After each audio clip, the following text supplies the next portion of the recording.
That seat is for my real daughter. Get out." My father yelled those exact words at me during his grand retirement party, right in front of 90 silent people. And then he violently pushed me. I hit the freezing hardwood floor in a delicate emerald green dress that used to belong to my sweet mother. She had worn it to her very last happy anniversary dinner before ovarian cancer cruelly took her away. I wore it that terrible night simply to honor him.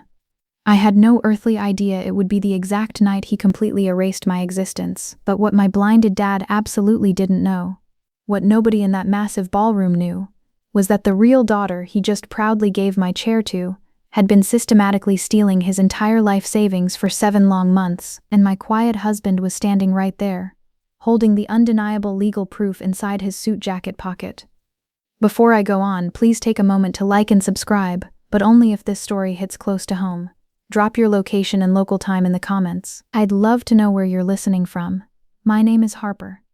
I'm 32 and this is the story of the night I almost lost my father forever. Let me take you back to 4 years before that party. The day my entire world started to crack. My dad, Robert Palmer, was a rock. For 30 years he worked as a foreman at a loud, dusty manufacturing plant outside Denver, Colorado. He punched in at 7, punched out at 5. On Saturdays he dragged me around messy construction sites in leatherwork boots that swallowed my tiny feet. He even had a young apprentice, Sam, a kid who practically lived at the plant and worshipped my dad like a hero. Sam used to sneak me extra hard candies from the break room and call me the boss's boss. He'd point at a heavy steel beam overhead and say, "See how that carries the load, Harper? Everything holds up something else." I was 10 years old. I just nodded, having no real idea what he meant. But I listened. Years later, when I became a structural engineer, it finally clicked. The things you can't see are the only things keeping the roof from caving in. My mom, Laura, was the heartbeat of our house. She was an ER nurse who worked exhausted night shifts just so she could be standing at the front door when I got off the school bus. She always smelled like clean antiseptic and sweet vanilla. She sang completely off-key while she cooked dinner, making our tiny kitchen feel like the warmest, safest place on earth. She and Dad built our whole universe around a small, hand-carved maple table he'd made the year I was born. 3 solid chairs, one for each of us. No one extra, no one missing, Dad used to say, smiling at her. Then the cancer came. Ovarian. It moved fast, and it was cruel. She died 18 months later. I was 11. Just like that, the warmest room in the world went completely cold. Dad didn't shatter. At least, he never let me see the broken pieces. He just kept going to work, kept cooking dinner, kept sitting at that maple table directly across from me. Mom's chair stayed empty. I never asked him to leave it that way. He just did it. For 4 long years after she died, it was just the 2 of us existing in a very heavy silence. But it was our silence. We were surviving together. Then Dad told me he'd met someone. He promised me she would never replace Mom. I wanted so badly to believe him. Valerie Atwood drifted into our lives wearing a beige silk shawl and a perfectly practiced smile that looked rehearsed in a mirror.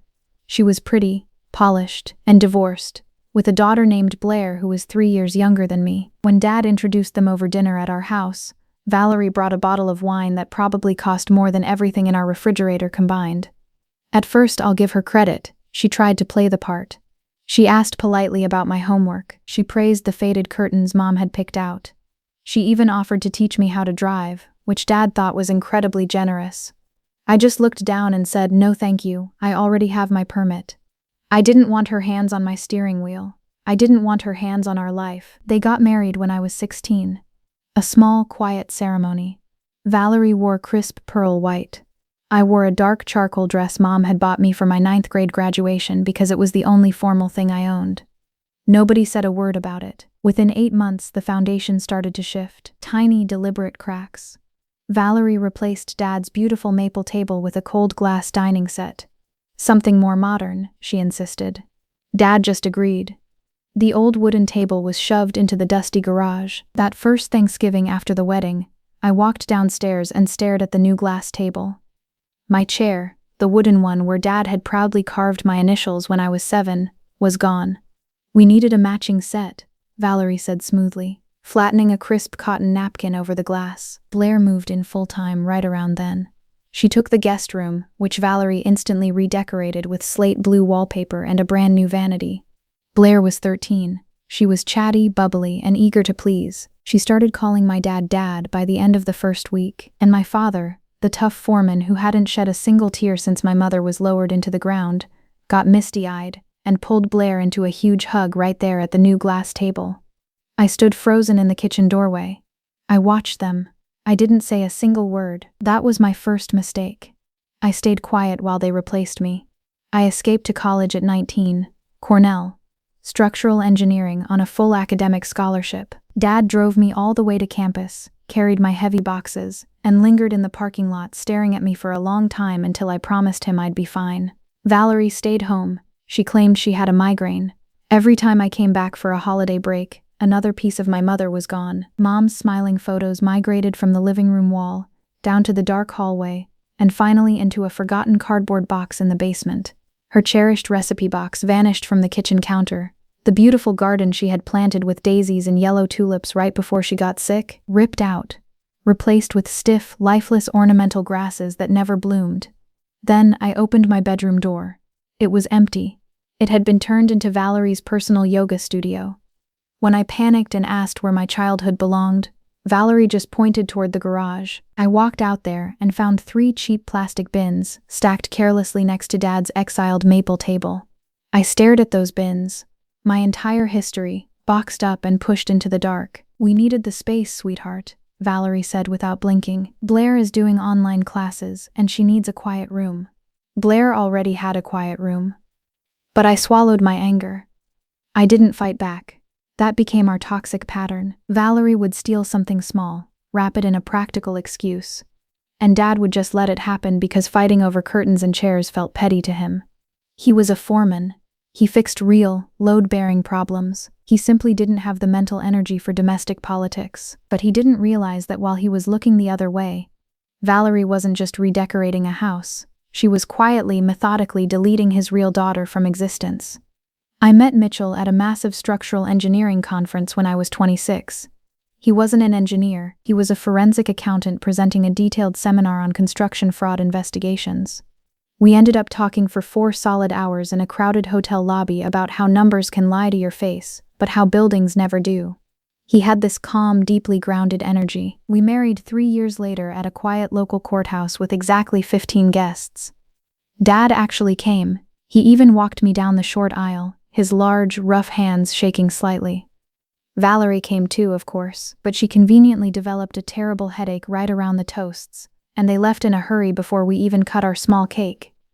The last time my father truly looked me in the eye, we were standing alone outside that brick courthouse. He squeezed my hand tight, his eyes shining, and whispered, "Your mom would have liked him, Harper." That was 5 long years ago. 4 years before the terrible retirement party, I was managing a complicated bridge inspection in Kentucky when Christmas crept up on me out of nowhere. The concrete project was dangerously behind schedule. The main contractor had carelessly cut corners on the heavy expansion joints.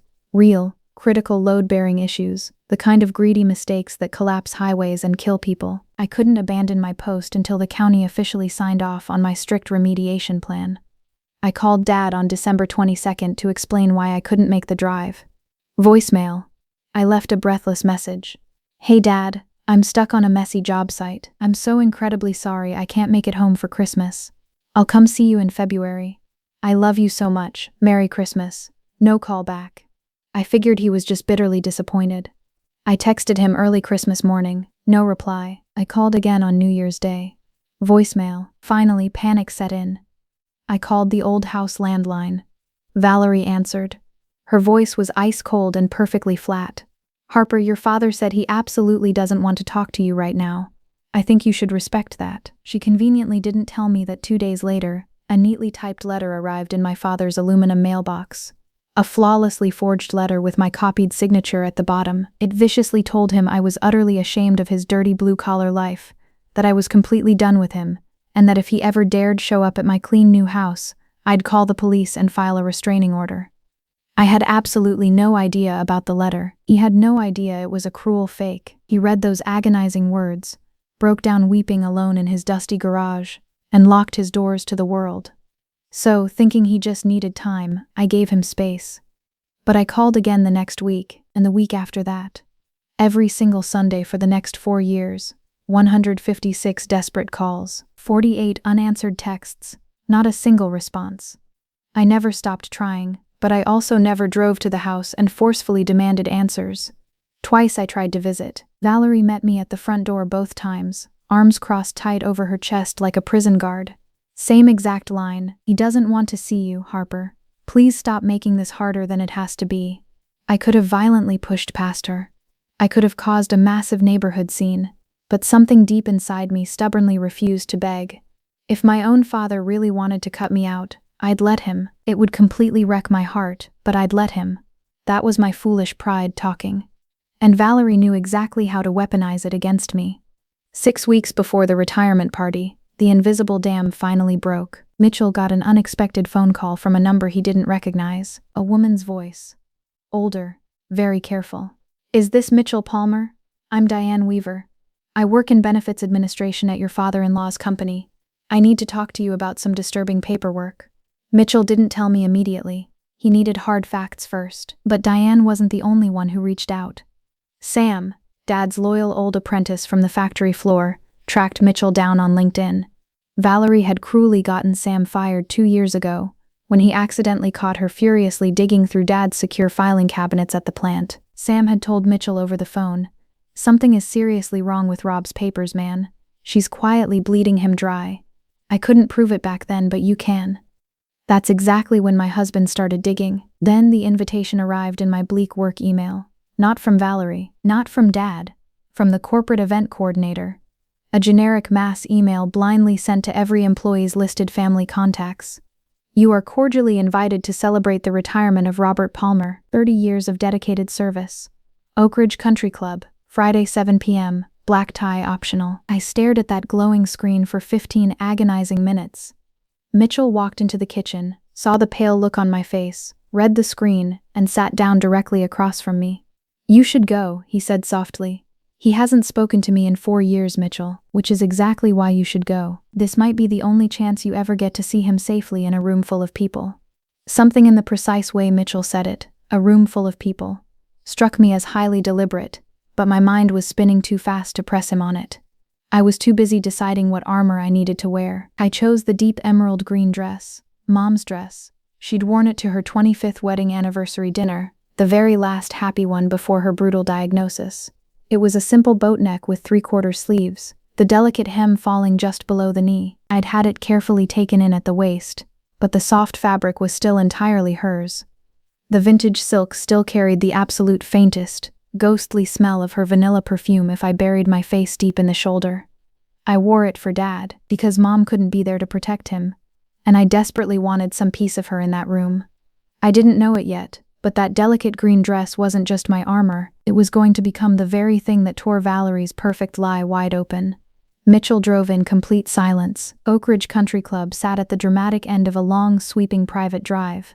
Tall stone columns, a pristine golf course stretching into the cool dusk, and formal valet parking. Inside, it was all glittering crystal chandeliers, crisp white linen tablecloths, and a massive podium with a beautifully mounted photograph of Dad confidently shaking hands with the wealthy company CEO. Everything was gleaming, expensive, and perfectly staged. I quickly found the ornate seating chart near the crowded entrance. My anxious eyes frantically scanned the head table. Robert Palmer, Valerie Palmer, Blair Atwood, 3 senior colleagues. My name absolutely wasn't anywhere. Aunt Joyce had been cruelly placed at the farthest, darkest table from the front, crammed right near the swinging kitchen doors. I should have turned around right then and walked out into the cold night air. But I'd spent 4 agonizing years desperately wondering whether my own father still remembered my name. I deeply needed to hear the final answer directly from him, even if the truth destroyed me forever. Valerie glided out to meet us just inside the grand foyer. She wore a stunning charcoal Prada scarf elegantly draped over a tightly fitted black dress, and her practiced smile landed directly on my face like a harsh camera flash. Bright, completely blinding, and utterly gone in a fraction of a second. "Oh, Harper, I honestly didn't think you'd actually come tonight." The elegant invitation clearly said family, I replied smoothly. "Of course," she said thinly. She lightly touched my elbow and firmly steered us through the bustling main hall, definitively not toward the head table, definitely not toward Dad. She ruthlessly guided us to a tiny two-top completely wedged near the back wall, the miserable kind of table they quickly set up when they've unexpectedly run out of room, squeezed tightly between a concrete pillar and the busy service corridor. No elegant nameplate, no floral centerpiece, just 2 cheap chairs and a stale bread basket. I sat down heavily. Mitchell sat directly across from me. Neither of us touched the dry bread. From that awful corner, I could clearly see my father. He was already seated comfortably at the head table, a shiny Rolex watch catching the bright light on his left wrist, a lavish gift from Valerie for their 12th anniversary. Blair sat extremely close at his right side, eagerly leaning into him, her manicured hand resting intimately on his arm. She wore a stunning blush-colored cocktail dress and a dazzling Swarovski necklace, and her blonde hair fell in absolutely perfect curls like she'd come straight from an expensive salon. She looked exactly like a loving daughter. She looked exactly like she belonged there. Dad casually glanced in my direction. For one breathless second, our eyes met across the vast room. My heart hammered. I waited for something. Some tiny spark of recognition, a flicker of guilt, sudden confusion, absolutely anything. He turned away, straight back to Blair, straight back to the beautiful table where my entire existence had been erased. A warm, heavy hand squeezed my shoulder hard. Aunt Joyce. She'd bravely crossed the entire crowded room just to reach us, expertly weaving between the tight tables with her reading glasses still perched on her head. She leaned down low and whispered close enough that I felt her rapid breath intensely on my ear. "I'm so incredibly glad you came, honey. There are terrible things you desperately need to know." She squeezed my hand fiercely, and 4 quiet words dropped heavily into the tense space between us like massive stones crashing into water. "They changed his papers." Before I could frantically ask Joyce what she meant by that, Valerie elegantly took the podium. She confidently tapped the microphone twice, and the noisy room instantly settled into respectful silence. "Good evening, everyone. Tonight we joyously celebrate the most incredible man, dedicated husband, and wonderful father I've ever known, Robert Palmer." Loud applause. Valerie smiled radiantly. Right behind her, a massive projector screen blinked to life with a professional slideshow. 30 long years of Dad's impressive career neatly compressed into 100 vibrant photographs. Dad working hard on the noisy factory floor. Dad proudly shaking hands with smiling executives. Dad laughing at sunny company picnics. And then the family pictures started. Valerie and Robert sipping wine at a beautiful vineyard. Blair and Robert cheering happily at a loud football game. Valerie, Blair, and Robert posing perfectly together on the porch of the exact house I grew up in. Photo after endless photo. Not one single image of me. Not one single image of my gentle mother. 30 entire years of my father's whole life. And Laura Palmer had been completely, surgically edited out, as if her love had never existed. As if I'd never been born. Valerie turned smoothly back to the captivated crowd, and I truly want to give a very special recognition to Robert's amazing daughter, Blair, his absolute pride and joy, who has beautifully followed in his footsteps and made him so incredibly proud. Blair stood up gracefully from the head table and gave a sweet little wave. People clapped loudly. I felt Mitchell's strong hand tighten fiercely around mine hard under the table. A kind man suddenly approached us during the loud applause. Gray-haired, wearing khakis and a company polo. Paul. He'd worked closely with Dad for 25 loyal years. He looked deeply at me with deeply furrowed brows. "Aren't you little Harper? Rob proudly talked about you all the time. Showed us your college graduation photo, your fancy engineering license. What happened, sweetheart?" I opened my mouth to speak, but absolutely nothing came out. I genuinely didn't know what had happened. That was the absolute worst part. I had spent 4 lonely years desperately constructing a logical explanation. Dad was deeply angry. Dad needed quiet space. Dad simply moved on, and none of it held true anymore. "I honestly don't know," I finally said quietly, "but I'm here tonight to find out." And whatever was coming next, I knew the beautiful green dress I wore was about to get caught in the machinery of Valerie's perfect lie. The polished slideshow ended, leaving a bright white square projected onto the wall behind my father's head. The attentive waitstaff immediately began circulating with hot, steaming entrees. Polite conversations hummed back to life, blending with the soft clinking of expensive silverware. Valerie confidently returned to the center of the head table and placed her manicured hand firmly on Dad's broad shoulder, like a hard claim stake driven into the earth. She looked exactly like a queen surveying her secure kingdom. I took a deep breath. I carefully set my crisp linen napkin on the cheap table and stood up. Mitchell looked at me, his eyes dark and completely steady. Are you absolutely sure, Harper? I didn't drive 3 hours in the freezing dark just to sit here eating stale dinner rolls in a forgotten corner. I walked straight down the long, carpeted center aisle of the grand ballroom. I walked past Paul's noisy table, past the curious middle managers and their whispering wives, past the important company VP who literally paused mid-sentence and lowered his wine glass to watch me go by. 90 people in that massive room, and I felt every single pair of eyes heavy on my back, following me as if I were crossing a deadly quiet courtroom floor. My heart hammered so hard against my ribs I thought the emerald silk of my mother's dress might actually tear. The long head table was elevated on a low carpeted platform, just 8 small inches off the ground, but enough to make you feel completely exposed, like you were nervously approaching a theatrical stage. I stepped up slowly. Blair saw me coming first. Her practiced smile instantly faltered, the color draining slightly from her perfectly rouged cheeks. There was exactly one empty chair at the table's far left edge. It officially belonged to a senior colleague who hadn't shown up. I stood quietly beside it and rested my trembling hand tightly on the curved wooden back. "Dad," I said, my voice shaking slightly. Robert slowly looked up from his expensive plate. His jaw instantly tightened. "It's been 4 years," I said softly, the ache of 1,460 days packed into that one sentence. "Can we please just talk?" Utter, suffocating silence dropped over the head table. Valerie immediately leaned in close, her beige shawl brushing his sleeve, and aggressively whispered something fast and hot directly into Robert's ear. I couldn't hear the vicious words, but I clearly watched his worn expression instantly harden to stone. Whatever poison she injected in that split second violently reinforced the massive wall she'd spent 4 entire years meticulously building between us. Dad violently pushed his heavy chair back against the platform and stood up tall. He was 62 years old, still incredibly broad-shouldered, and that intimidating, unyielding form and posture was still completely there. He looked down fiercely at me, and I desperately searched his familiar face for absolutely anything. A tiny flicker of warmth, sudden recognition, hidden guilt, even just deep confusion. But there was nothing. Nothing but a cold, hard stranger wearing my father's tired face. For one tiny fraction of a second, I foolishly thought he was actually going to reach out and pull me into a hug. Instead, he put both of his large, calloused hands firmly on my narrow shoulders, and he pushed me hard. I stumbled violently backward off the raised platform. My left heel caught sharply on the carpeted edge and I hit the ground.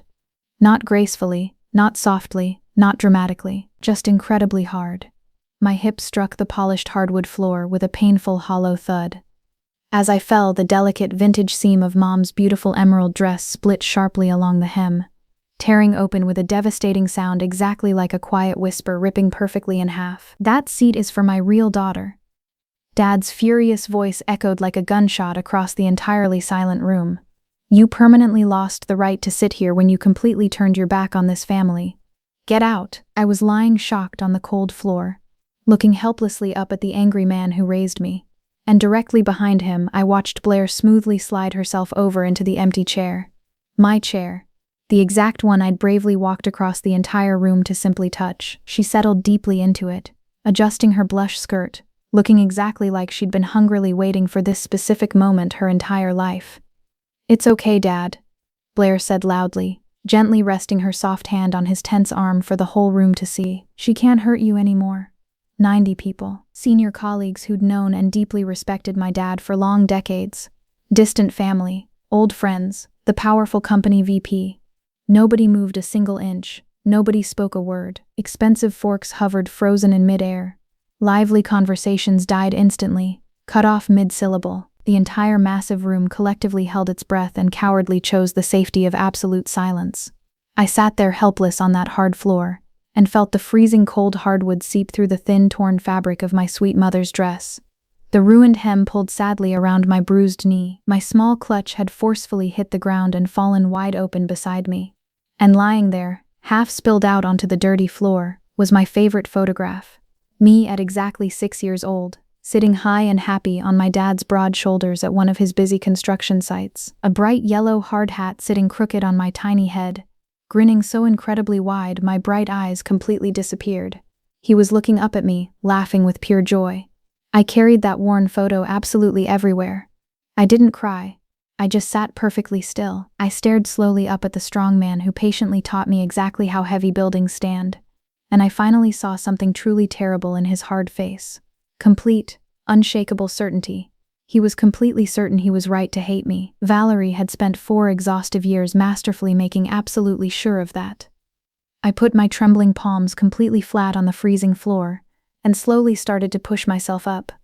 One agonizing step from the heavy exit doors. That's exactly how incredibly close I was to walking blindly out of that terrible room and never ever coming back.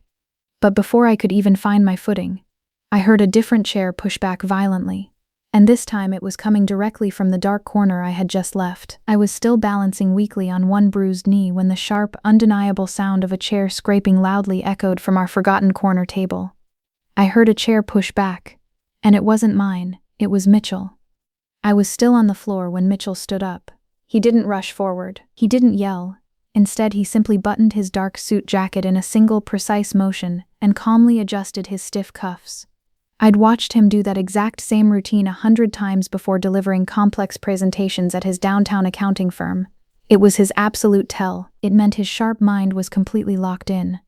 It meant he was about to lay out undeniable facts in a way that left zero room for argument.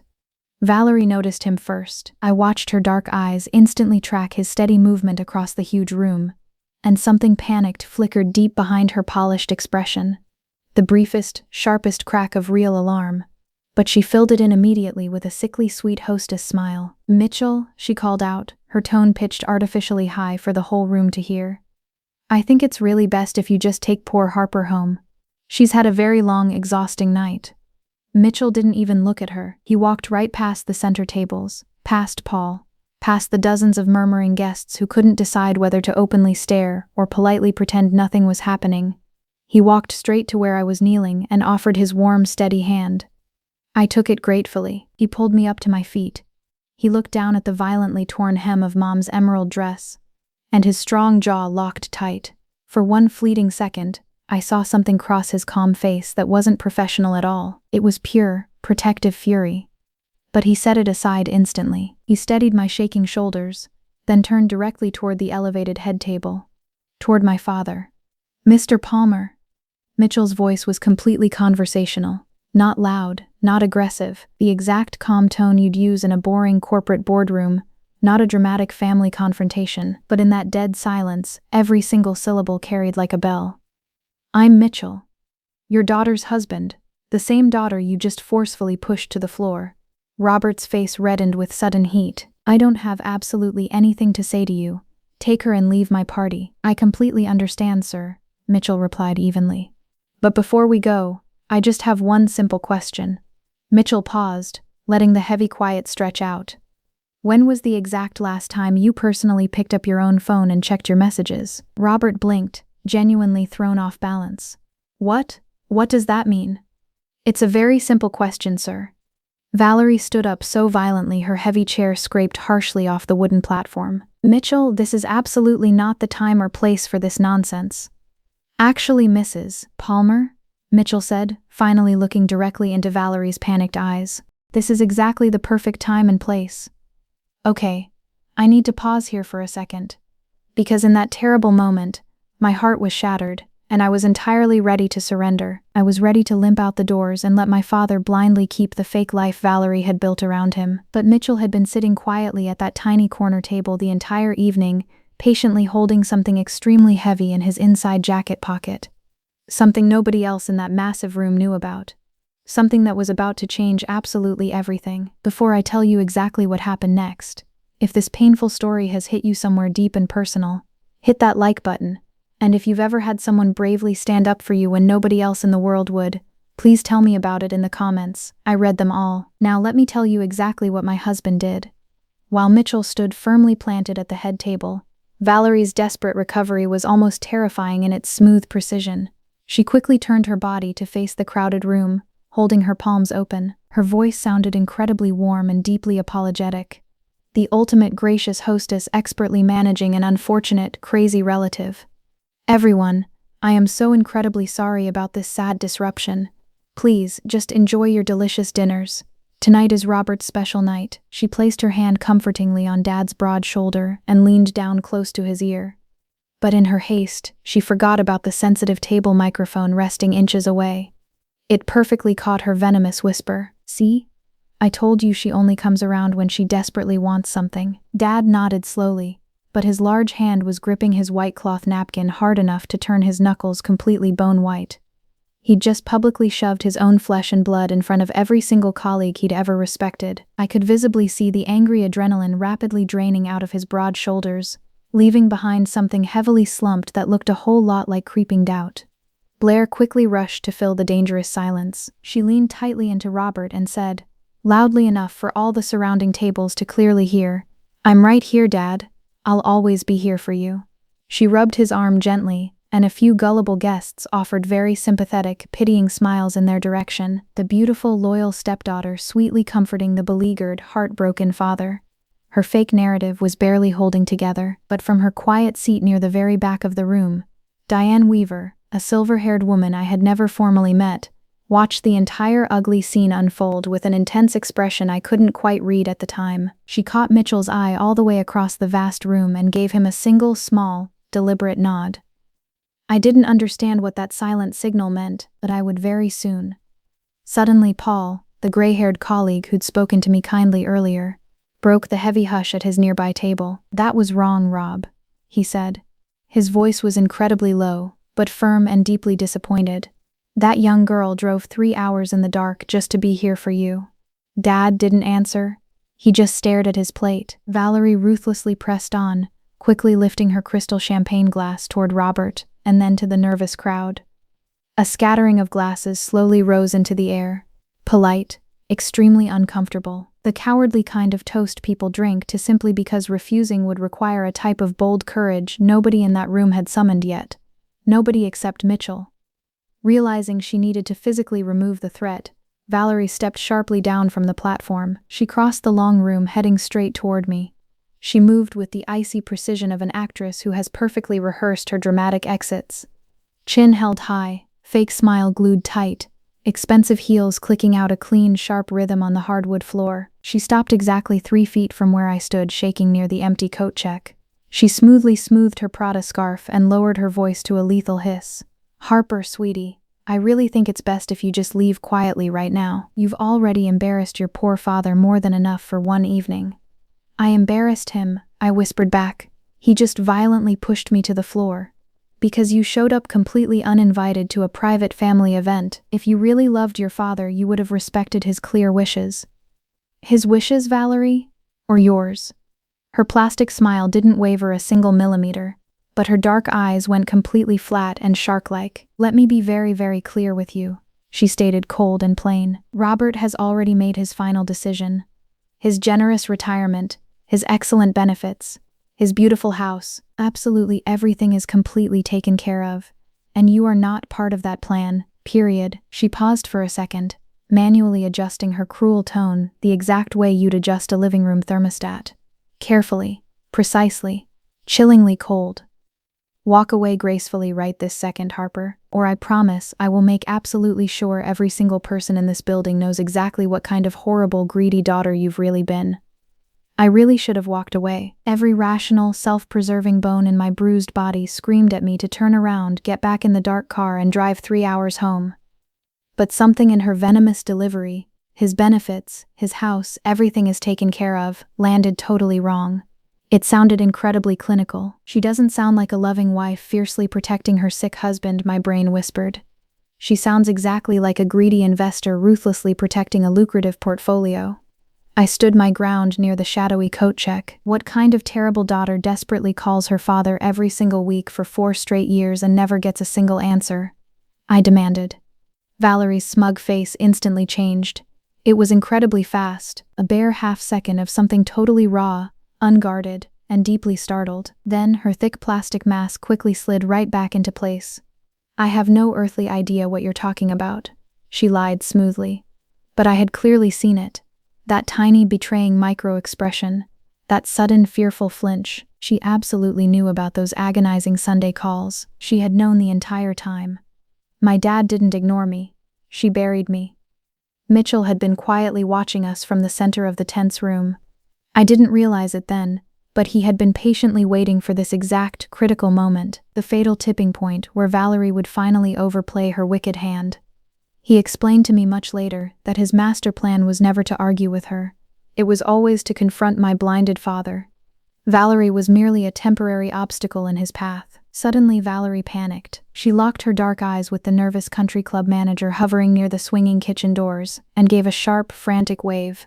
2 burly security guards wearing stiff black blazers immediately started weaving rapidly through the crowded dining tables, heading straight toward us. Mitchell had exactly 60 ticking seconds before he was physically dragged out into the cold parking lot.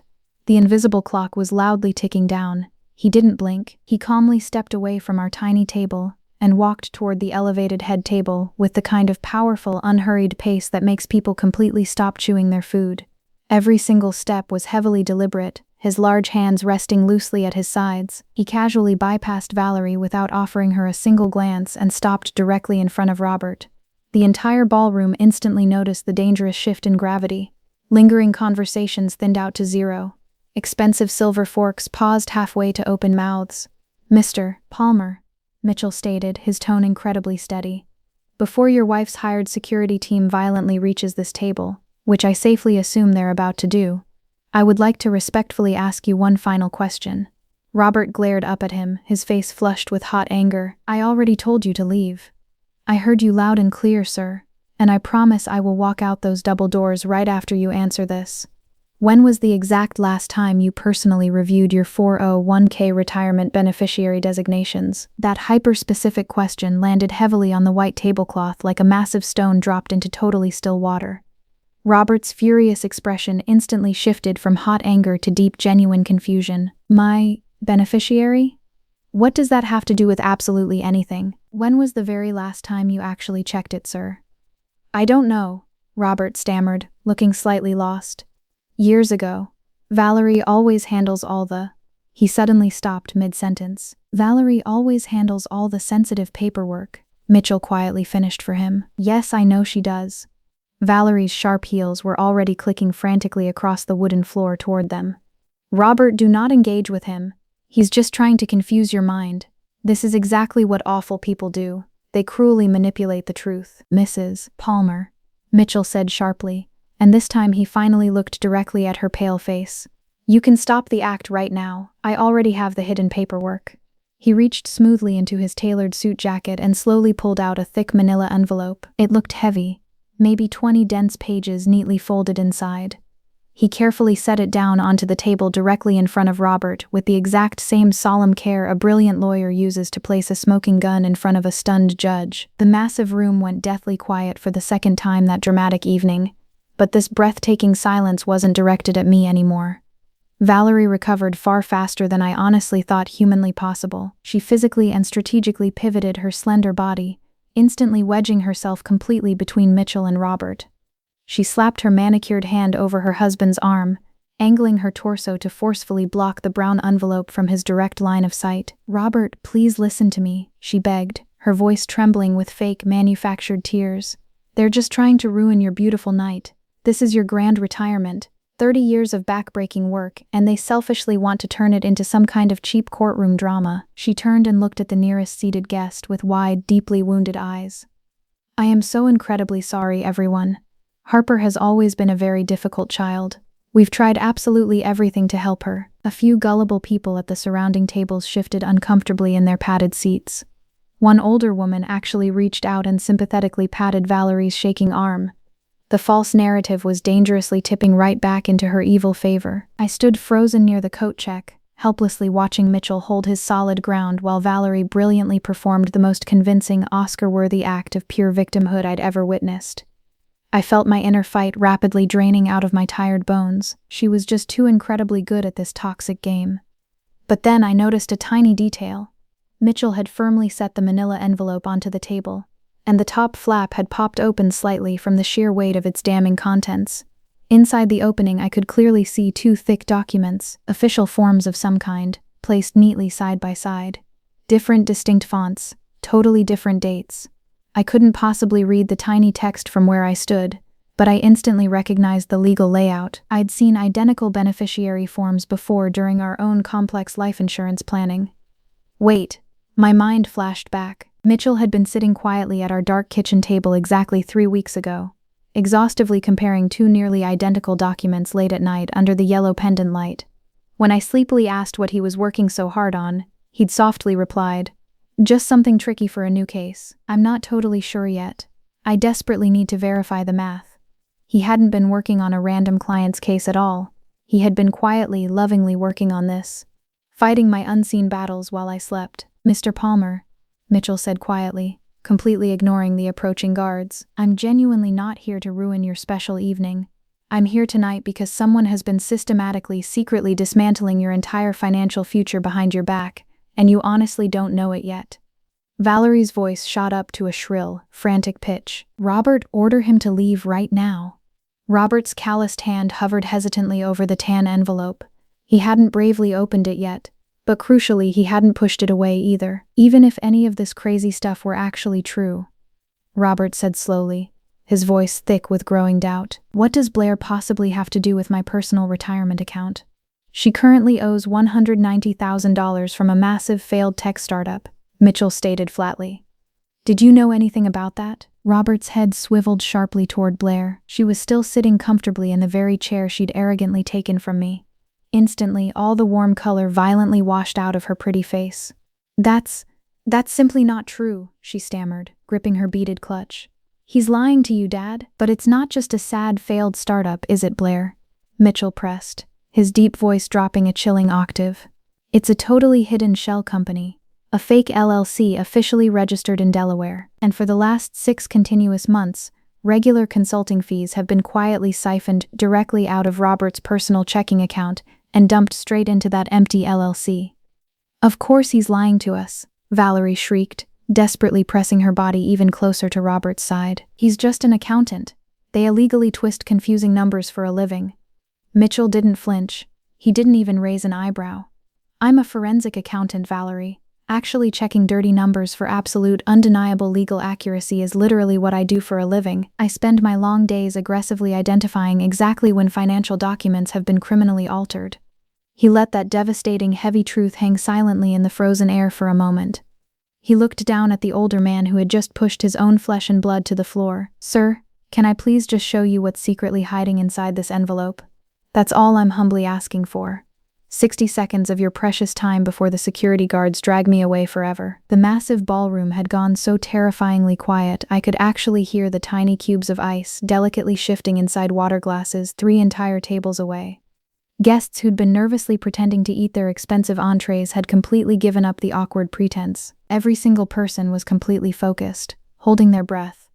Robert stared hard at the brown envelope. Valerie stared fearfully at Robert. Blair stared guiltily down at the pristine tablecloth. "Even if Blair currently has a little bit of debt," Robert said slowly, rubbing his tired eyes, "that's simply her own business. What on earth does her startup have to do with me and my hard-earned retirement account?" "Exactly 7 months ago," Mitchell stated flatly, his voice slicing through the heavy tension like a scalpel, "someone quietly submitted a totally complete change of beneficiary form on your entire 401k retirement account, as well as your massive corporate pension. The old original form proudly named Harper as your primary beneficiary at 60%. The shiny new, hidden form explicitly names Blair Atwood as the sole, exclusive beneficiary, at 100%. Robert's mouth dropped wide open.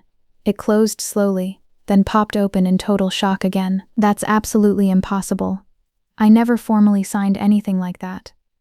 "I absolutely know you didn't, sir," Mitchell replied softly. He carefully slid the manila envelope fully open and gently placed 2 incredibly thick official forms directly onto the white linen tablecloth, setting them neatly side by side under the glaring crystal chandelier.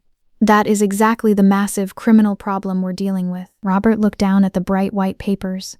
His whole face began to dramatically change slowly, like a homeowner suddenly realizing the strong foundation he built his life upon was quietly, dangerously tilting sideways. The yellowing form sitting on the left was clearly dated a full 10 years ago. It stated, "Beneficiary Harper Palmer, 60%. Estate of Laura Palmer, 40%. The confident signature anchoring the bottom was unquestionably Robert's. The familiar, looping capital R. The distinct, heavy, hard-pressed downstroke on the P. Absolutely all of it was instantly unmistakable to anyone who'd ever lovingly watched him sign 1,000 school permission slips and happy birthday cards for 30 long years. The crisp, white form lying on the right was freshly dated exactly 7 short months ago. It boldly declared, "Beneficiary Blair Atwood, 100%.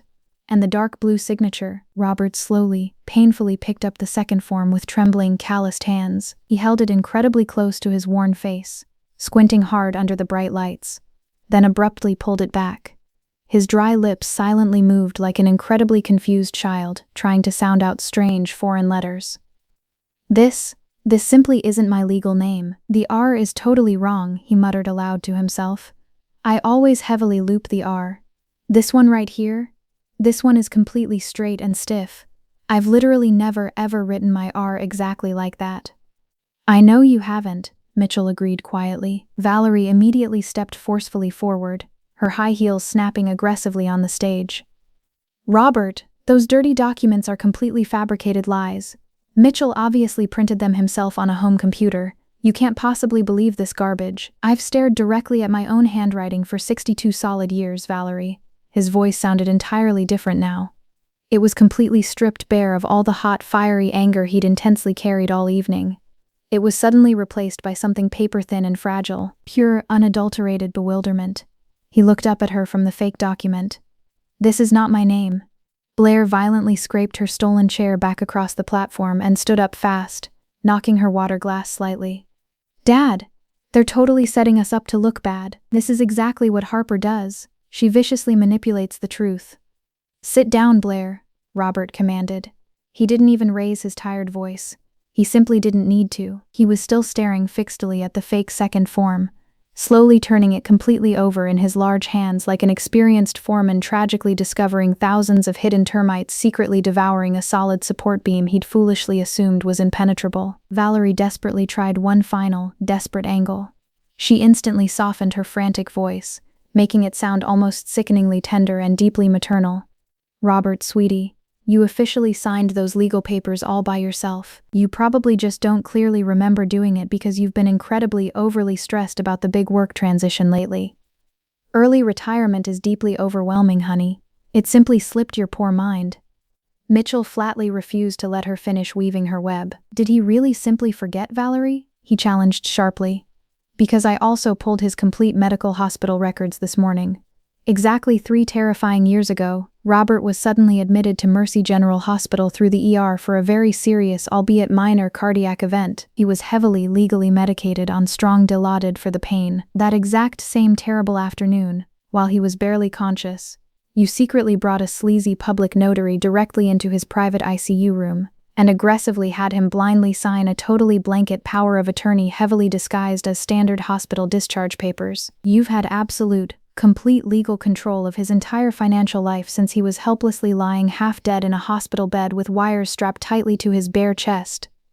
"My sharp mind is completely fine," Robert whispered, looking absolutely sick to his stomach. He slowly set the fraudulent form down on the table, looked blankly at Mitchell, then looked blankly at a horrified Valerie. Finally, he looked entirely across the huge, quiet room directly at me, still standing alone near the shadowy coat check, still painfully wearing my dead mother's violently torn green dress. Then a totally unexpected chair pushed sharply back from a completely different table tucked into the far dark corner of the silent ballroom.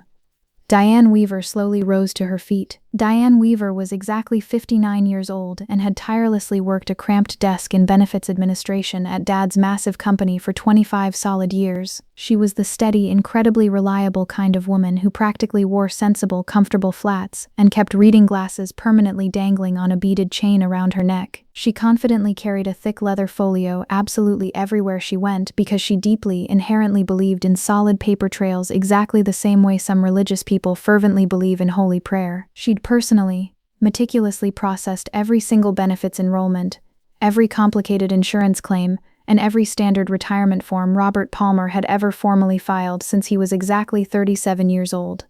She calmly crossed the completely silent room without hurrying a single step. "Excuse me," Diane announced clearly to the frozen crowd. "I think I deeply need to quickly add some extremely vital context here for everyone to hear. Valerie violently turned on her like a cornered snake. Diane, this is an entirely private, sensitive family matter. It has absolutely nothing to do with you or your boring office. Ma'am, I've been Mr. Palmer's dedicated benefits coordinator for 25 consecutive years, Diane replied, totally unfazed. When an unknown someone secretly submits a massive change to a loyal employee's entire retirement beneficiary file, using what incredibly appears to be a totally irregular, forged signature, that immediately becomes a highly serious company matter. The tension in the massive room sharpened to a razor's edge.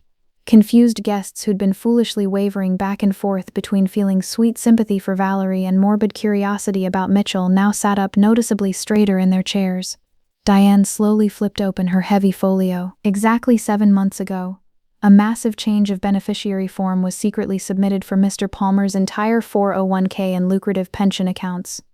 It suspiciously arrived via a standard email attachment, which is incredibly unusual because in 25 solid years of working together, Mr. Palmer has never, not once, submitted important financial paperwork electronically to my office. He always proudly came directly to my small office completely in person. Robert nodded slowly, his face totally ashen. That's completely right.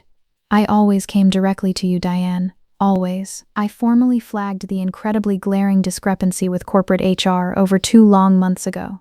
Diane continued smoothly. The digital signature simply didn't match our extensive internal records at all, and the email it was strangely sent from was a totally generic personal Gmail account, definitely not Mr. Palmer's secure company email address.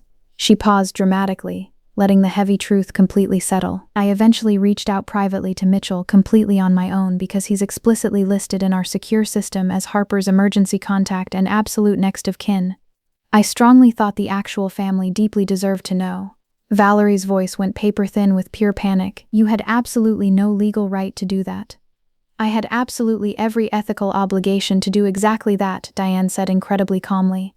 I've happily watched this good man tirelessly build his safe retirement over 30 long years. I absolutely wasn't going to sit quietly and watch some greedy stranger secretly dismantle it all with a sloppy forged signature. And it absolutely wasn't just a totally random generic internet spoof either, Mitchell added sharply, his deep voice slicing right through the dead silence. I actively trace complex digital footprints for a living, Valerie. The specific IP address linked to that fake email didn't just quietly route exactly back to your home Wi-Fi. The secret recovery email actively attached to that fake hidden Gmail account legally belongs to Julian Atwood, your own favorite nephew, the hotshot IT specialist.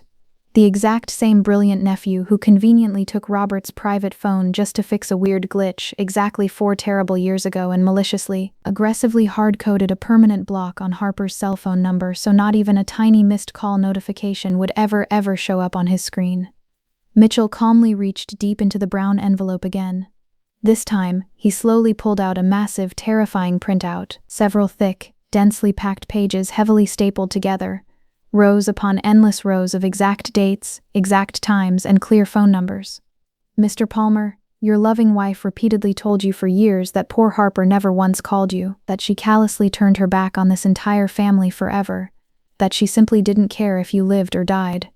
Mitchell gently set the incredibly thick printout directly next to the fake beneficiary forms. These are Harper's official, legally obtained phone records from the exact past 4 years, completely obtained directly from her own cell carrier. He paused, letting the devastating numbers hit the table. 156 outgoing, unanswered calls directly to your personal phone number, sir. 48 desperate text messages, almost every single week. Sometimes twice a terrible week. For 48 completely agonizing continuous months. Robert reached forward with shaking hands and slowly picked up the massive printout. His calloused index finger moved agonizingly down the dense black and white columns. Call after desperate call after lonely call. The dates mathematically lined up like a steady, relentless drumbeat, every single Sunday afternoon, almost without a single heartbreaking exception. That simply can't be right, he stammered, his voice utterly broken. My phone never once rang, Mitchell. I literally never saw her name pop up. Check your phone right now, sir, Mitchell instructed incredibly gently, almost like speaking to a wounded animal. Right this exact second, slowly go to your main settings app, then scroll straight down to blocked contacts. Robert reached mechanically into his suit pocket with the slow, terrifyingly deliberate motion of a doomed man who already suspects exactly what horrifying truth he's about to dig up. He tapped the glowing glass screen, nervously navigating through his confusing menus with the clumsy, frustrating swipes of an older man who'd never once explored his own complicated settings. He eventually found the hidden list. Exactly one single phone number had been permanently blocked from reaching him. The familiar area code perfectly matched the exact city where Harper and Mitchell peacefully lived together. Robert finally looked slowly up from the glowing phone screen. His bloodshot eyes moved directly to Valerie's face. And for the very first time all terrible evening, I finally saw the strong man I desperately remembered, the incredibly tough factory foreman who absolutely didn't tolerate sloppy, dangerous work, who could expertly spot a tiny cracked steel weld from 30 feet away on a dark site, the completely logical man who inherently trusted what hard evidence was directly in front of him over what a million sweet liars loudly told him. "You completely blocked her." His rough voice was barely above a harsh whisper. "You purposefully blocked my own daughter from ever reaching me." Valerie frantically opened her glossed mouth to speak. Absolutely nothing came out. The room was suffocatingly still. 156 calls, Valerie. Robert's massive hands were visibly violently shaking now. "She desperately called me every single week for 4 years. And you brazenly stood right in our quiet house, looked me straight in the eyes, and repeatedly told me she absolutely didn't care if I was dead or alive. I didn't say a single word from my dark corner. I simply didn't need to." Those 156 documented calls screamed absolutely everything my voice never could. Valerie's perfectly constructed mask didn't just quietly slip this time. It violently, spectacularly shattered into 1,000 jagged pieces. She entirely dropped the deeply wounded wife act. She completely dropped the gracious hostess routine, and she absolutely abandoned the "I'm just fiercely protecting this poor family" performance. And what horribly came slithering through instead was pure, raw, cornered fury. "Fine," she finally shrieked, her face twisting into something ugly and mean. "Yes, I permanently blocked her awful number because Harper was incredibly toxic, Robert. She was constantly trying to aggressively control you." "She was trying to control me?" Robert asked, stunned. "She was always trying to turn your weak mind entirely against me and Blair, and I was fiercely protecting this new family from her. She was my daughter." Robert's booming voice violently broke on the heavy word. It wasn't just a loud shout, it was something profoundly worse, the terrifying sound of a massive, load-bearing crack suddenly running through solid concrete foundation. Valerie recklessly charged forward, her high heels snapping aggressively. She was a completely grown woman who stubbornly, jealously refused to accept that you finally had a wonderful new life without her. Every single time she called, you got totally confused. You got incredibly sad and useless. You immediately started asking stupid questions about dead Laura, about that disgusting old house, about completely irrelevant things I'd painstakingly spent long, hard years helping you to finally move completely past. "Helping me move past my dead wife?" Robert whispered, the absolute horror of her words sinking deep into his bones. "Helping you heal?" Valerie screamed back, completely losing control. Blair desperately tried to intervene from the side. "Mom, please, just stop right now." Valerie viciously wheeled on her own frightened daughter with a sudden ferocity that made poor Blair physically flinch backward. "Don't you dare tell me to stop. Absolutely everything I did, every single horrible thing I had to do was entirely for you, because your deadbeat father left us with absolutely nothing. And I had to make damn sure that—" She abruptly caught herself. Her mouth snapped shut, but the fatal, revealing sentence was already violently out there, hanging thick and putrid in the frozen air exactly like black smoke from a chemical fire. Robert stared at her like she was a terrifying alien species he'd never seen before. "Had to make damn sure that what, Valerie? Tell me." Valerie's shrill voice suddenly dropped. The fiery fight violently drained entirely out of her trembling body just as quickly as it had violently ignited. "Blair's horrible father completely abandoned us," she muttered bitterly. "He selfishly left us with a mountain of crushing debt and absolutely nothing else. And then Blair's stupid tech company completely failed, and she now owes way more than she'll ever possibly repay. I had to deeply think about her financial future, Robert. I absolutely had to protect her." "So you systematically, criminally stole mine?" Robert asked quietly, his voice hollow. I carefully redirected it for our family's safety." "Our family?" Robert numbly repeated the two sick words like he was forcefully tasting something incredibly spoiled and rotten in his dry mouth. You cruelly erased my only daughter from existence, criminally forged my legal name on official documents, and shamelessly looted my entire life's retirement fund. And you dare call that family? Valerie had absolutely no smooth answer for that. For the very first time in 15 incredibly long, manipulative years, she finally had absolutely no answer at all. Suddenly, Aunt Joyce quietly stood up from the very back of the dark room near the swinging kitchen doors. She didn't eagerly rush forward, and she didn't angrily raise her voice. She just calmly walked exactly to the bright center of the giant room and faced her broken brother with the steady, unyielding expression of a tough woman who'd been patiently waiting a very, very long time to finally say what heavily came next. Robert, she said softly, I've honestly been trying so hard to desperately tell you exactly this for 4 long years.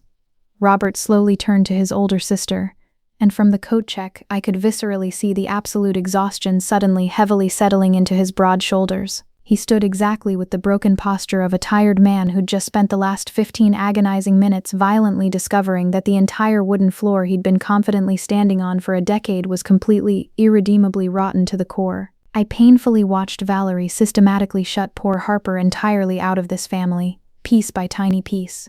Joyce said clearly. First the family photographs slowly disappeared. Then the weekly phone calls magically stopped. Then the warm holiday invitations that somehow magically never quite reached her mailbox. I bravely came directly to you 6 separate distinct times and practically begged you to realize something was terribly wrong in your house. And every single time you arrogantly said the exact same dismissive thing to me. Joyce, you just simply don't like Valerie. Please stay out of my happy marriage. Joyce, no, Robert practically whispered, closing his wet eyes. Robert, you violently physically pushed your own sweet daughter straight to the hard floor tonight, directly in front of every single professional person you've ever proudly worked with for 30 years. Joyce stated relentlessly, you deeply need to sit completely still with that horrible truth for a minute. Paul slowly nodded his gray head from his nearby table in the dark.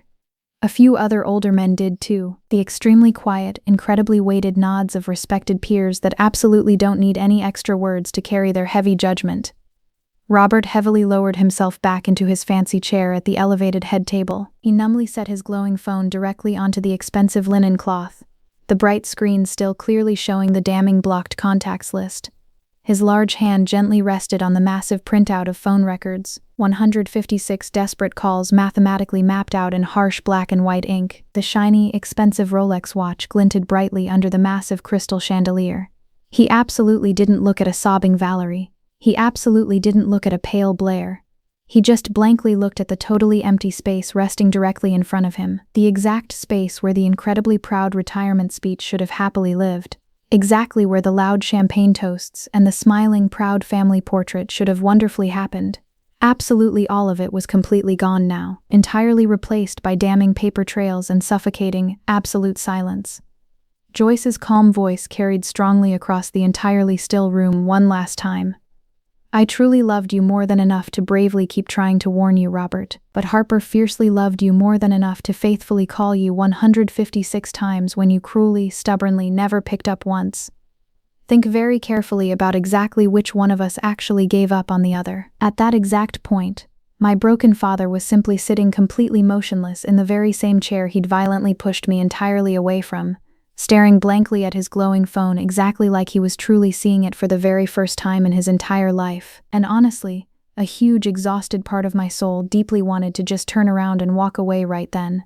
To finally just let him painfully sort through the complete, smoldering wreckage of his fake life entirely on his own. But that's exactly the incredibly complicated thing about deep family ties. The very people who ruthlessly hurt you the absolute deepest are the exact ones whose sincere apology would suddenly mean the absolute most to your broken heart. So, what incredibly dramatic thing happened next? Did Robert finally, clearly see the horrible truth? Or did cunning Valerie manage to somehow find exactly one last brilliant lie to save her drowning self? Stay right with me. Robert finally stood up from the elevated head table. He moved incredibly slowly, almost like a wounded man fiercely fighting a heavy ocean current with every single agonizing step. He stepped heavily off the carpeted platform and began crossing the vast ballroom floor. Robert, where on earth are you going? Valerie called out, pure panic lacing her high voice. Robert, He absolutely didn't turn around. He didn't even flinch. 90 silent people watched my 62-year-old father walk the entire agonizing length of that glittering room. He walked straight past the hushed tables of senior colleagues, ignoring the sparkling champagne flutes, the folded linen napkins, and the giant framed portrait of himself smiling brightly with the CEO. He walked entirely past the fake life he'd been comfortably living. He finally stopped right in front of where I stood near the coat check. We stood exactly 3 feet apart, close enough to reach out and touch, close enough for me to clearly see the thick blue vein visibly pulsing at his gray temple, and the wet, unshed shine in his tired eyes that he was violently fighting to control. His wavering gaze dropped downward. He stared intently at my clothes, at the violently torn hem brushing the floor, the shimmering emerald silk, the classic boat neck my sweet mother had joyfully picked out 25 years ago. That's Laura's dress," he choked out, his deep voice practically a ghost. "Yes," I answered softly. "You noticed, I wore your dead wife's dress to your retirement party. I wore it specifically for you, Dad, because Mom would have desperately wanted to be here tonight to celebrate you." Right then, something massive completely broke behind his lined face. It wasn't just a tiny clean fracture. It looked so much more like a towering concrete dam that had been quietly leaking dangerous pressure for years, finally giving way violently at the absolute center. He looked down in pure horror at his own large, calloused hands, the exact same rough hands that had angrily pushed me to that hard floor just 20 minutes earlier. "I pushed you," he whispered, sounding physically sick to his stomach. "Yes, you did," I replied evenly. "In front of absolutely everyone." He squeezed his eyes tightly shut. "Yes." He slowly looked down at the flashy, expensive Rolex watch glittering on his wrist, the golden collar Valerie had proudly bought him. Then he looked directly back up at me, and whatever toxic poison Valerie had spent 4 exhaustive years actively whispering into his ear. "Harper honestly doesn't care. Harper selfishly chose to leave us. Harper simply isn't your real family anymore." I actually watched all of those awful lies drain entirely out of his expression, exactly like dirty water rushing rapidly through a critically cracked foundation. He opened his dry mouth, and for the very first time in 4 agonizing years, the raw words that stumbled out were completely his own. "Harper, He stopped. He swallowed hard, struggling to breathe. He tried again. "I honestly don't know exactly how to say this. I just waited." I absolutely didn't help him safely find the right words. That might sound incredibly cold to hear, but I'd spent 1,460 lonely days desperately calling a phone that never once rang. I firmly decided I wasn't going to make this emotional moment easy for him. He deeply owed me the painful effort of finding the difficult words entirely himself. "I blindly believed absolutely everything she told me," he confessed, a single tear finally escaping his eye. "Every single awful word, because believing her convenient lies was so much easier than bravely admitting I was rapidly losing you, and I had no earthly idea how to properly stop it." He took a shaky breath, and that horrible typed letter, his deep voice cracked completely in half. "The brutal one that clearly stated you'd call the city cops on me if I ever dared come near your new house. I sat out in the cold garage and read it every single day. My blood ran freezing cold. My heart skipped a violent beat. A letter? Dad," I whispered fiercely. "I literally never wrote you a letter, not once in my life." Robert clamped his eyes shut, the absolute, crushing weight of 4 completely stolen years physically bowing his broad shoulders. He took a long, ragged pause. "After your beautiful mother died, I simply didn't know how to be a good father entirely on my own. Valerie made it look so incredibly simple. She confidently handled absolutely everything, and I cowardly let her do it, because handling things myself meant looking in the mirror and facing exactly how badly I was failing at holding our broken life together." He slowly turned his body back toward the massive room. 90 stunned faces silently stared back at him. He squared his shoulders, finally finding the proud posture of the tough foreman he used to be. "I deeply owe my only daughter a massive apology," he announced, his voice booming loud enough to easily reach the furthest back tables near the kitchen doors. "Not just for my terrible actions tonight, for 4 entire wasted years. I foolishly let a selfish person convince me that the one amazing person who literally never stopped reaching out to me had cruelly given up on me. That massive failure is entirely on my shoulders." Valerie lied to my face, but I actively chose to believe her because the sweet lie felt far more comfortable than the difficult truth.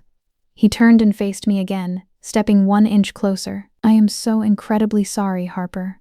I am so sorry I violently pushed you. I am deeply sorry I didn't bravely answer your calls, and I am so sorry I let them disrespectfully take your sweet mother's pictures off our family wall. My throat tightened painfully. My burning eyes welled up with hot tears.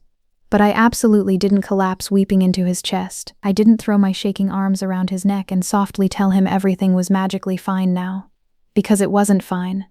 I truly accept your sincere apology, Dad, I said, my voice trembling but totally clear. But simply accepting a verbal apology and actually trusting you again are two very, very different things. We have an incredibly long way to go to fix this. He nodded slowly, accepting the heavy consequence. I absolutely know we do. Good, I replied. Then this exact moment right here is where we finally start working, not where we magically finish. He nodded again, and in that tiny space between us, the smallest, most beautiful thing mentally shifted. It felt exactly like a massive, dangerous load finally recentering properly on a steel support beam that had been horribly off balance for years. The foundation was heavily damaged, yes, but it was finally ready to carry weight again. But Valerie wasn't finished. Not by a long shot. She was marching fiercely across the ballroom floor, about to launch the most desperate, vicious attack of the entire night, determined to drag all of us down with her. Valerie marched fiercely across the hardwood floor. Her rigid posture resembled a collapsing building, completely refusing to admit that gravity existed. She aggressively positioned herself directly between Robert and me, addressing the stunned room. "Can't anyone clearly see what's happening here?" she yelled, her voice echoing wildly. Mitchell and Harper maliciously planned this entire disgusting spectacle. They selfishly came here tonight to publicly humiliate Robert at his own celebration. This is highly coordinated. This is a vicious attack. Robert absolutely didn't even turn his head to look at her. "No, Valerie," he stated, his deep voice a low, dangerous rumble. "The absolute only person who cruelly choreographed anything at this party was you. The fake seating chart, the polished slideshow with absolutely zero pictures of Harper. No pictures of Laura. You meticulously designed this entire evening to make absolutely sure my real daughter felt totally invisible. And your sick plan worked perfectly. Until it finally crashed." Valerie spun around, frantically scanning the silent guests for a single ally. She desperately searched for one sympathetic face, anyone willing to loudly corroborate the fake reality she'd maintained for a decade and a half. Instead, she found completely averted eyes, tightly clenched jaws, and nervous hands wrapped firmly around sweating water glasses. Paul spoke up from the dark shadows of his table. "Ma'am, the man just clearly showed us a forged legal signature. Sit down."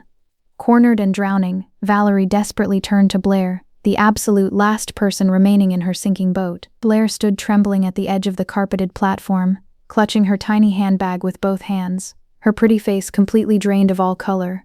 "Blair, please tell them," Valerie pleaded shrilly. "Tell these confused people this is just a giant, terrible misunderstanding." Blair opened her mouth, but it snapped closed. She looked at Robert. She looked at the damning beneficiary form still resting heavily on the white linen tablecloth. Finally, she looked directly at me, shivering slightly in my mother's torn silk dress. "Mom," Blair whispered, her voice totally shattering. "It's over." The illusion was finally dead. Something inside Valerie's tight expression completely hollowed out. The fiery fight abruptly left her face, looking exactly like pressurized air, slowly, steadily hissing out of a slashed tire. Not dramatically, not with a loud bang, just a pathetic deflation. "It is definitely not over," Valerie hissed. But she was the absolute only human left in the entire building who still believed that delusion. Blair mechanically gathered her scattered things from the head table, her glowing phone, her clutch, the beige silk shawl her mother had draped over her chair. She completely avoided looking at the fake documents. She absolutely didn't look at the blocked contacts list still shining brightly on Robert's phone. She stepped heavily off the platform and headed straight for the heavy exit doors, but she paused right in front of me. "I honestly didn't know anything about the forged signature," she cried, her voice paper-thin and fragile. "I swear to God, Harper, I had no idea she stole his name." "But you absolutely knew about the phone," I replied, keeping my tone steady despite the massive hurricane spinning inside my chest. "You knew I was desperately calling. You knew I was permanently blocked. And you absolutely knew about the fake shell company. You happily watched thousands of stolen dollars land inside your secret bank account every single month from a man who wasn't even your real dad, and you never once asked where that money came from. Blair stayed perfectly silent for 3 agonizing seconds, and that brief, heavy quiet carried more raw honesty than every single lie Valerie had aggressively spun all night. "I just really wanted a dad," Blair finally sobbed, her eyes shining wet. "My actual father left for Seattle when I was only 6 and never looked back once. Robert was the very first person who—" She choked on a heavy sob. "He genuinely made me feel like my life actually mattered." My heart physically ached. I understood that profound childhood loneliness completely, but understanding a deep wound doesn't excuse the terrible bleeding it causes others. "I truly understand desperately wanting a loving father, Blair," I said softly. "But you absolutely do not get to have one by completely erasing someone else's daughter." She held my intense gaze for a long moment. Then, she offered a tiny, defeated nod and walked briskly toward the exit. Valerie screamed after her, sharp and deeply desperate. "Blair! Blair, come back!" Blair pushed hard through the heavy double doors and absolutely didn't look back. A collective, massive shift swept through the ballroom.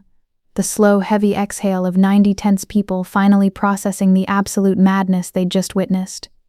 Several older colleagues quietly stood up and drifted toward Robert, offering firm handshakes and silent nods of deep support. Diane Weaver smoothly moved to Mitchell's side and gave him one sharp, professional nod. The painful job is done. Valerie stood entirely alone at the ruined head table. The expensive chair beside her was totally empty. Blair's seat, the chair on the other side, was completely empty. Robert's, the linen cloth, still heavily held the undeniable proof of a celebration that had violently morphed into a crime scene. Robert faced her from across the room. "Valerie, I strongly think you need to go home right now." "This is my special party too, Robert," she snarled defensively. "No, this was supposed to proudly celebrate 30 years of my hard life, and you completely turned it into a cheap stage for your greedy scheme. Leave this building. We will formally speak tomorrow, and only with a lawyer present." Valerie snatched up her black quilted Gucci bag. She haughtily adjusted her expensive Prada scarf around her stiff neck. She drew herself up to her full, arrogant height and furiously surveyed the huge room one final time. 90 disgusted people who had just spent an hour watching her perfect performance unravel, stitch by painful stitch. She marched toward the exit doors. Her sharp heels struck the hardwood floor in a slow, incredibly measured rhythm. Click, click, click. It was the absolute only sound echoing in the entire ballroom. Right at the doorway, she stopped dead and turned slowly back. She didn't look at Robert. She didn't look at Mitchell. She locked her dark, venomous eyes directly onto mine. There was absolutely no fake warmth left, no careful strategy, no practiced grief, just pure, unadulterated, toxic fury burning from 15 years of quiet resentment. I stared right back at her. I didn't flinch a single muscle. I didn't speak a word. After surviving 4 years of suffocating silence, I had become an absolute master at it. The heavy doors clicked solidly shut behind her. The spinning world finally began to rotate on its proper axis again. Gentle conversation stirred back to life, tentative and extremely low. Glassware clinked softly. Someone nervously laughed in the far back. Robert stood heavily in the absolute center of the room, looking sadly at the empty head table. Then he looked directly at me. "That specific seat was always yours, Harper," he whispered, his voice thick with regret. "I just foolishly forgot." He didn't just casually offer me the chair. He physically walked over and gently pulled it out for me, and for the very first time in 4 agonizing years, I sat proudly next to my father. The ruined celebration dissolved naturally. Guests murmured polite goodbyes. Some awkwardly shook Robert's hand and completely avoided mentioning the massive explosion, which was its own strange, quiet comfort. Others, like older supervisor Paul, firmly grasped his arm. "You've still got plenty of good people who deeply care about you, Rob," he promised. Robert nodded gratefully at each one, though his tired eyes kept drifting back toward those forged documents, exactly as if staring hard enough might magically undo the massive betrayal they represented. Once the giant room practically emptied out, Diane approached us. She possessed a rare, brilliant understanding of perfect timing. "Mr. Palmer," she stated professionally, "given the severe criminal evidence presented tonight, I will formally file an emergency report with corporate HR and our legal team first thing Monday morning. Your entire beneficiary designations will be strictly frozen, absolutely no account changes, no cash withdrawals, and 0 distributions until we thoroughly verify the exact chain of custody on every single piece of paper." "Do whatever you have to do, Diane," Robert replied exhaustedly. And thank you. You honestly didn't have to bravely stick your neck out like that. Yes, sir, I absolutely did, she insisted, snapping her heavy leather folio shut. I also quietly pulled the server logs before driving here tonight. That fake email traces directly back to a residential router, your personal home, Mr. Palmer. And tragically, this wasn't her first attempt. Exactly 2 years ago, a secret request was submitted to permanently add Blair Atwood to your company life insurance policy. I personally rejected it because she didn't legally qualify as a dependent. Robert closed his eyes, absorbing the sickening blow. 2 years. The woman sleeping right next to him had been actively plotting his financial ruin for at least 24 months. Mitchell stepped closer to me. Your 401k and corporate pension together are worth roughly $450,000, my husband explained quietly. If those fake forms had slipped through completely unchallenged, you would have officially retired next week with absolutely nothing to your name. Every single cent of your 30 years of backbreaking labor would have legally belonged to Blair the second you filed your final exit paperwork. Mitchell and I drove home enveloped in the pitch-black night. The dark highway was completely empty. Shadowy fields blurred past the passenger window like deep, rushing water. Neither of us spoke a single word for the first 25 miles. I looked down at my lap. I gently traced the violently torn hem of Mom's emerald dress. A loose silk thread hung sadly near my bruised knee. Some broken things can eventually be mended, I thought silently. But other delicate things can only ever be worn with the permanent damage showing forever. You knew absolutely everything, I finally whispered into the quiet car. Way before tonight, I knew for 3 agonizing weeks, Mitchell confessed, keeping his dark eyes glued to the yellow road lines. Diane called me with her deep suspicions 2 long months ago. I spent every waking hour pulling digital records, verifying handwriting samples and cross-referencing server logs. I absolutely needed the trap to be completely airtight before I dropped the bomb on your dad. Why didn't you just tell me? Because if I had been totally wrong, he sighed heavily. If it was just a stupid clerical error, or Diane's gut instinct didn't legally hold up, I would have been just another careless person giving you fake promises about your father that eventually fell apart. You've survived way too much of that already, Harper. I categorically refused to give you a single ounce of hope until I could legally back it up with undeniable proof. I reached across the dark console and gripped his warm hand. He didn't traffic in messy, volatile emotions. He built his sturdy world on verified, solid facts, and he had fiercely loved me more than enough to patiently wait until the armor was totally bulletproof. There is exactly one more awful thing, Mitchell added, his voice growing incredibly tight. When I was aggressively combing through your cell phone records, I found something specific. 4 years ago, Christmas Eve, the exact night you left that desperate voicemail. You also sent a text message. My chest instantly constricted. I remember. Merry Christmas, Dad. I'm sorry I can't make it. I love you. It was successfully delivered, Mitchell said grimly, and it was officially read. The carrier's digital receipt clearly proves the message was opened at exactly 11:35 p.m. on Christmas Eve. He saw it? I gasped, my heart leaping. No, someone saw it, Mitchell corrected. They read it, instantly deleted the message forever, and then permanently blocked your number right after. The next snowy morning, Valerie had cruelly read my vulnerable holiday message. She stared directly at the sacred words, I love you, and she ruthlessly erased them from existence. Over the next month, the chaotic pieces began slowly falling back into proper place. Not perfectly smooth, but exactly the way real life actually heals. Unevenly, with plenty of awkward, jagged edges. Corporate HR rapidly completed their intense internal investigation by Thursday. The second form was officially declared a criminal fraud. Valerie's maiden name was permanently linked to the fake email account, and the company launched a massive audit into Julian Atwood's security access. Dad's true beneficiary designations were rightfully, legally restored. Harper Palmer 60%, estate of Laura Palmer 40%, exactly the way he had proudly written it 10 years ago. Robert fiercely met with a ruthless divorce attorney that very Friday. He brought that fake, typed goodbye letter directly from his garage safe and violently shredded it to tiny confetti right there in the lawyer's fancy office. Valerie had already cowardly fled the house, stripping her massive closet of every single designer bag while Dad was busy at the plant. No screaming matches, no final negotiations, just empty wooden drawers. Blair sent me a hesitant email on Saturday. You were totally right about the phone, she wrote simply. I should have bravely said something. I read those 2 lines 3 different times. I absolutely didn't respond, not because I wanted to cruelly punish her, but because I simply hadn't figured out what a genuinely honest reply looked like yet. She deserved real words, and my healing heart wasn't ready to give them. Then my phone rang on Sunday morning. The caller ID flashed my father's name for the very first time in 4 exhausting years. I answered it. We just sat there breathing heavily into the receivers for 15 seconds. It was the exact same heavy, comforting silence that used to completely fill our tiny kitchen right after Mom passed away. I honestly have no idea how to properly fix this giant mess, Dad finally rasped. You absolutely don't fix it with one single phone call, Dad, I replied softly, but picking up the phone right now is a really great start.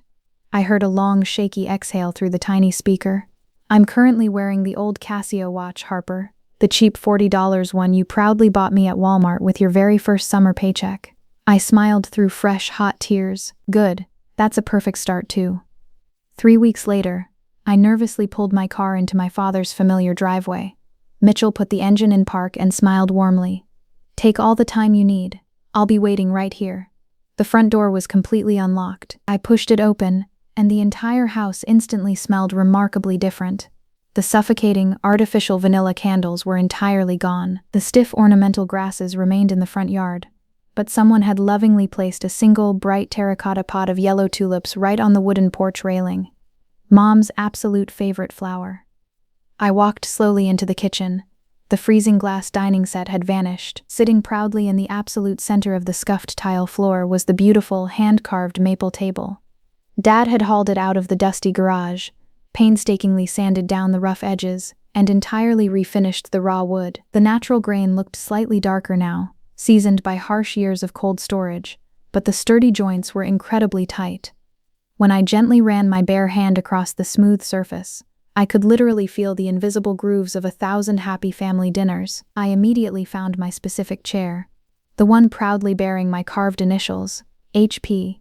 The wooden leg wobbled slightly where Dad had recently reglued it, but it held my weight perfectly. Some of those deep scratches just won't ever buff out, Dad said softly, standing awkwardly in the kitchen doorway. That's perfectly okay, Dad, I replied, looking directly into his tired, healing eyes. Neither will some of mine.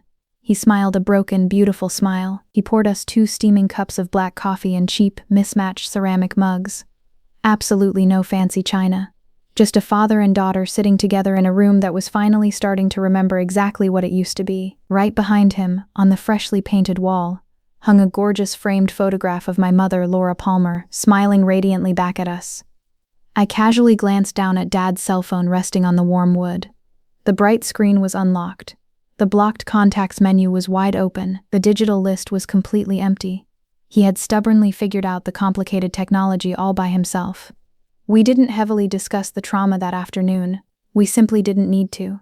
Sometimes, just breathing the same air at the exact same table is more than enough to survive. People constantly ask me if I've entirely forgiven my father. The absolute honest truth is that deep forgiveness isn't a magical light switch you simply flip on. It operates exactly like grueling physical therapy. It is highly repetitive, incredibly uncomfortable, and painfully measured in tiny millimeters instead of giant miles. Some bright mornings I wake up feeling perfectly fine. Other dark nights I vividly remember the freezing hardwood floor, the terrible sound of my mother's dress violently ripping, and I have to actively, consciously decide all over again whether I'm going to angrily carry that heavy burden or bravely set it down. Here is the greatest lesson I learned the absolute hard way. Forgiving someone absolutely doesn't mean you foolishly pretend the horrible damage never happened. It simply means you completely refuse to let their absolute worst mistake dictate every single beautiful moment that comes after it. My dad blindly believed a monster. He violently pushed me away. Those terrible things permanently happened, but they are absolutely not our entire story. They were simply the dark chapter that almost destroyed us, but ultimately failed. Valerie lost absolutely everything. Colorado law legally dictates that any marital assets obtained through malicious fraud are absolutely not subject to standard equitable division. She got 0 pennies from the massive retirement fund she tried to steal. She currently lives in a cramped, tiny apartment with her sister in Boulder. Blair is slowly paying off her massive startup debt entirely on her own. No stolen safety nets, no secret shortcuts. Diane Weaver happily retired the exact same quarter as Dad, receiving a massive corporate commendation for her incredible, unwavering bravery. And Dad? He bravely joined a local support group for elderly victims of severe financial manipulation. He actively attends meetings every other Tuesday. He's also diligently learning how to properly use his smartphone. He constantly tries to video call me, but the camera is always accidentally pointed directly at his wrinkled forehead. I absolutely never correct him. I just love hearing his voice. Mitchell remains the steadiest, most incredible force of nature I've ever known, and that sturdy maple table sitting in Dad's warm kitchen, it officially has exactly 4 chairs now. Robert, Harper, Mitchell, and Aunt Joyce. Just enough room for the loyal people who actively chose to stay, and absolutely no room for the greedy ones who only stayed to take. If you are listening to my voice right now, and you recognize this exact pain, the suffocating silence, the blocked messages, the stolen seat at the table, please deeply know this. You are absolutely not invisible. You were simply trapped in a dark room full of cowardly people who deliberately chose to look the other way. Please do not wait 4 agonizing years like I foolishly did. Do not ever let your stubborn pride harden into a convenient excuse to stop violently fighting for the people you love. I falsely told myself I was preserving my dignity by remaining silent. In reality, my silence just handed Valerie 4 uncontested years to completely rewrite my father's reality. But hear this clearly. Do absolutely not fight for toxic people who have repeatedly shown you they don't deserve your beautiful heart. You must learn the critical difference. There is a very fine, dangerous line between fierce loyalty and total self-destruction, and you are the absolute only person on earth who can confidently draw it. My name is Harper Palmer. I am 32 years old. I am a professional structural engineer, and I design massive things built specifically to stand tall even when the entire ground violently shakes beneath them. Sitting proudly on my dad's maple table, right next to Mom's picture, is a worn snapshot of a grinning 6-year-old girl wearing a giant yellow hard hat, sitting high on her hero's strong shoulders. I carry that beautiful memory everywhere now. It stays exactly where it belongs. That is the absolute end of my painful story. But before you go, I have one question for you. If you could safely go back in time and say exactly one honest, unfiltered thing to the family member who hurt you the deepest, what would it be? Not to magically fix the broken relationship, but simply to speak your raw truth. Drop it down in the comments. I promise I read every single one. And if this journey made you feel even a little less alone in the dark tonight, then sharing it was entirely worth the scars. There is another incredible story linked in the description below that hit me just as hard. I deeply think you'll understand exactly why once you hear it.